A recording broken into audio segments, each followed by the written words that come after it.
नमस्कार दोस्तों, स्पीडी के एनजीएस में मैं बलराम सर आप सभी का स्वागत करते हैं और देखेंगे आज ज्योग्राफी का प्रश्न। तो आइए देखते हैं, स्टार्ट करते हैं। उससे पहले देखते हैं आज का मोटिवेशन लाइन। तो आज का मोटिवेशन लाइन है दोस्तों, फोकस ऐसा रखिए आपके और आपके सपनों के बीच में कोई तीसरा ना आ सके। फोकस ऐसा रखिए आपके और आपके सपनों के बीच में कोई तीसरा ना आ सके। तो ये ज्योग्राफी के प्रश्न कराए जा रहे हैं। ये पूरा PYQ प्रश्न है जो सारे एग्जाम में पूछे गए और आने वाले सभी एग्जाम में पूछे जाएंगे। हरियाणा एवं पंजाब में सबसे ज़्यादा होता है गेहूं उत्पादन। हरियाणा एवं पंजाब में सबसे ज़्यादा होता है। भारत में अनाज का सबसे बड़ा उत्पादक राज्य है तो ये उत्तर प्रदेश है। भारत में अनाज का सबसे बड़ा उत्पादक राज्य है उत्तर प्रदेश है। भारत का गेहूं का अग्रणी उत्पादक है, ये भी उत्तर प्रदेश है। भारत का रबड़ का अग्रणी उत्पादक बोलेगा तो ये केरल राज्य है। रबड़ का उत्पादन अग्रणी केरल राज्य है। MSP औसत लागत से 50% अधिक होने की सिफारिश की MS स्वामीनाथन ने किया। MSP मिनिमम सपोर्ट प्राइस औसत लागत से 50% अधिक होने की सिफारिश की MS स्वामीनाथन ने किया। कौन सी फसल घास नहीं है? बादाम घास नहीं है। कौन सी फसल तेल? सर्दियों के मौसम में बोई जाने वाली फसल है जायद। भारतीय कृषि को कहा जाता है मानसून एवं दांव कहा जाता है। हरित क्रांति का जनक किसे माना जाता है?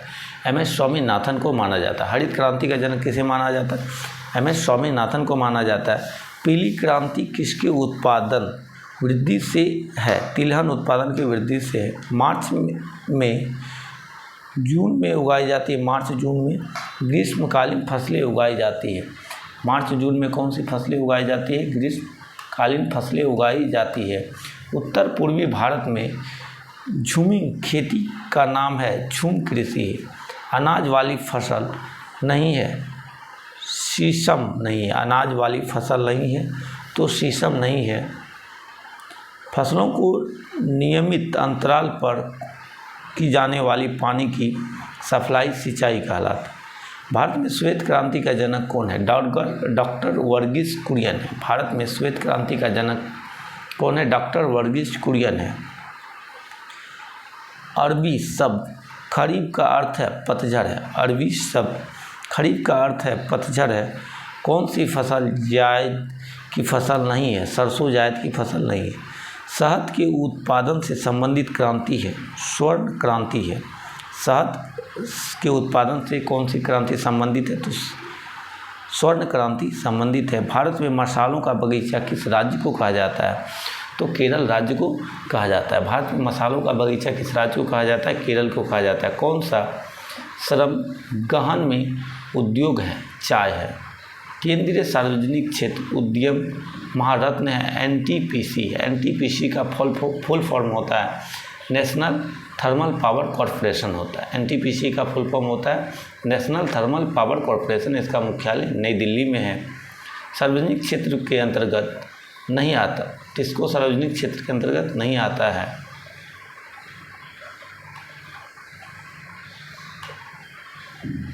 सरकार द्वारा सार्वजनिक क्षेत्र के उद्योग में अपनी हिस्सेदारी बेचना विनिवेश आता है।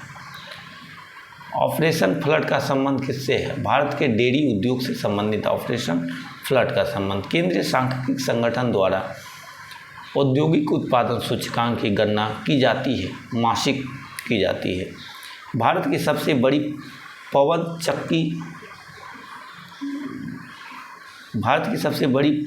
चक्की समूह है तमिलनाडु में। तृतीय कोयला को किस नाम से जाना जाता है? भूरा कोयला के नाम से जाना जाता है। तृतीय कोयला को किस नाम से जाना जाता है? भूरा कोयला के नाम से जाना जाता है। भिलाई इस्पात कारखाना स्थित है छत्तीसगढ़ में स्थित है। भिलाई कारखाना स्थित है छत्तीसगढ़ में स्थित है। उद्योग किस क्षेत्र में सम्मिलित है? द्वितीय क्षेत्र में सम्मिलित है। कपास का विराट नगर कहलाता है। कपास का विराट नगर कहलाता है तो अहमदाबाद कहलाता है। कपास का विराट नगर कहलाता है। विकास उद्योग कहा जाता है। लोहा एवं इस्पात उद्योग को विराट उद्योग कहा जाता है। विकास उद्योग कहा जाता है। लोहा एवं इस्पात उद्योग को विकास उद्योग कहा जाता है। घाटशिला किससे संबंधित है? झारखंड राज्य से संबंधित है। भिलाई किसके सहयोग से स्थापित किया गया? ये रूस के सहयोग से स्थापित किया गया। राउरकेला लौह संयंत्र स्थापित किया गया, उड़ीसा को स्थापित किया गया। दुर्गापुर लोहा इस्पात संयंत्र किसके सहयोग से बना है? ब्रिटेन के सहयोग से बना है। झारखंड में बोकारो इस्पात संयंत्र किसके सहयोग से लगाया? रूस के सहयोग से लगाया। दवाओं एंटीबायोटिक की उत्पादक इकाई है ऋषिकेश है। दवाओं एंटीबायोटिक की उत्पादक इकाई है ऋषिकेश है। ऊर्जा का गैर नवीकरणीय स्रोत है जीवाश्म ईंधन है। दिबांग जल विद्युत परियोजना स्थित है अरुणाचल प्रदेश में है। परमाणु ऊर्जा स्टेशन रावतभाटा स्थित है राजस्थान में है। भारत की पहली अंतर्राज्यीय पवन ऊर्जा परियोजना है तो भुज है। परियोजना शुरू की गई, भुज शुरू किया गया।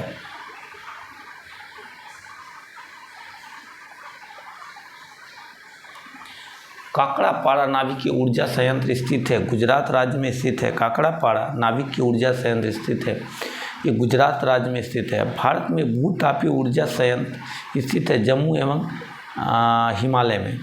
तारापुर नाभिकीय ऊर्जा संयंत्र स्थित है महाराष्ट्र में स्थित है। काला सोना किसे कहा जाता है? पेट्रोलियम को कहा जाता है काला सोना। मोनाजाइट रेत में खनिज पाया जाता है, थोरियम पाया जाता है। भारत में अधिकांश पेट्रोलियम पदार्थ किस की हैं? टर्शियरी युग के हैं। पेट्रोलियम जल विद्युत एवं प्राकृतिक गैस ऊर्जा के पेट्रोलियम जल विद्युत एवं प्राकृतिक गैस हैं ऊर्जा के परंपरागत स्रोत हैं। प्रति 100 वर्ग किलोमीटर में सड़क की लंबाई सड़क घनत्व है। स्वर्णिम चतुर्भुज राजमार्ग दिल्ली, कोलकाता, चेन्नई एवं मुंबई है। भारत में पहली ट्रेन किस वर्ष चली थी? 1853 ईस्वी को चला था। मुंबई से थाने 34 किलोमीटर चला था मुंबई से थाने, और 16 अप्रैल 1853 ईस्वी को चला था।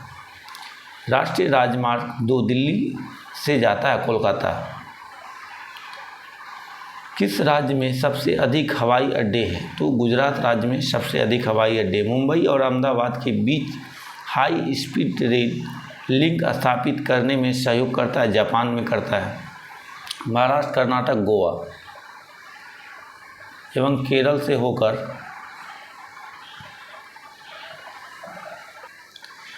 गुजरता है। कोंकण रेल मार्ग गुजरता है। महाराष्ट्र, कर्नाटक, गोवा एवं केरल से होकर गुजरता है, कोंकण रेल मार्ग गुजरता है। प्रधानमंत्री ग्राम सड़क सुरक्षा योजना की शुरुआत कब हुआ? वर्ष 2000 ईस्वी में शुरुआत हुआ। प्रधानमंत्री ग्राम सड़क योजना की शुरुआत कब हुआ? वर्ष 2000 में हुआ।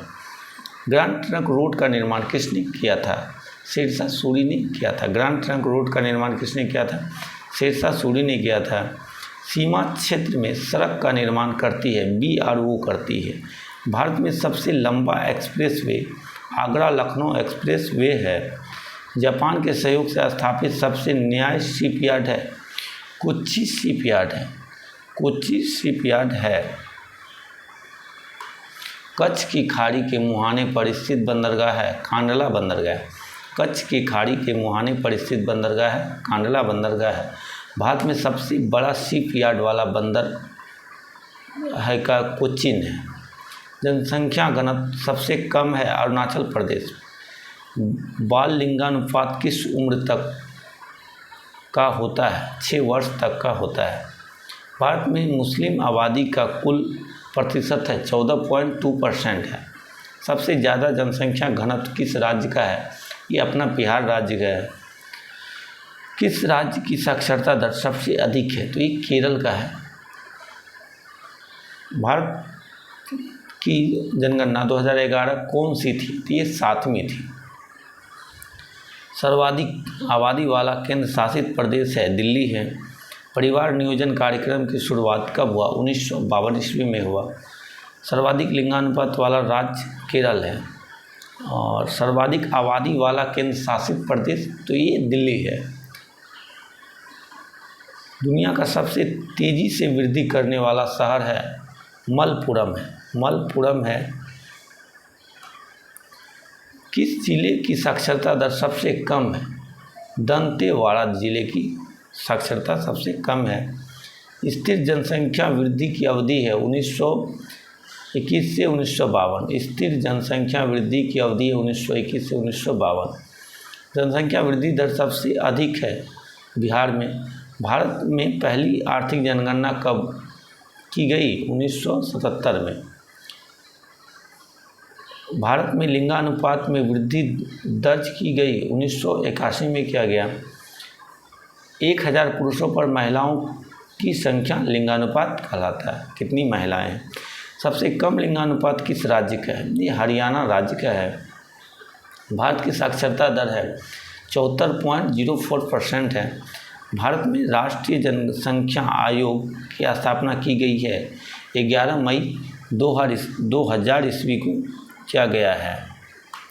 भारत का सबसे अधिक जनसंख्या वाला राज्य उत्तर प्रदेश है।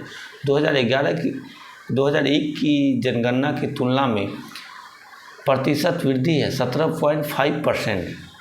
भारत में जनगणना अंतराल की जाती है। प्रत्येक 10 वर्षों बाद जनगणना की जाती है। भारत में कृषि पर आधारित जनसंख्या है 55% कृषि पर आधारित है। जनगणना 2011 में भारत की महिला साक्षरता दर कितनी थी? तो 65.46% था।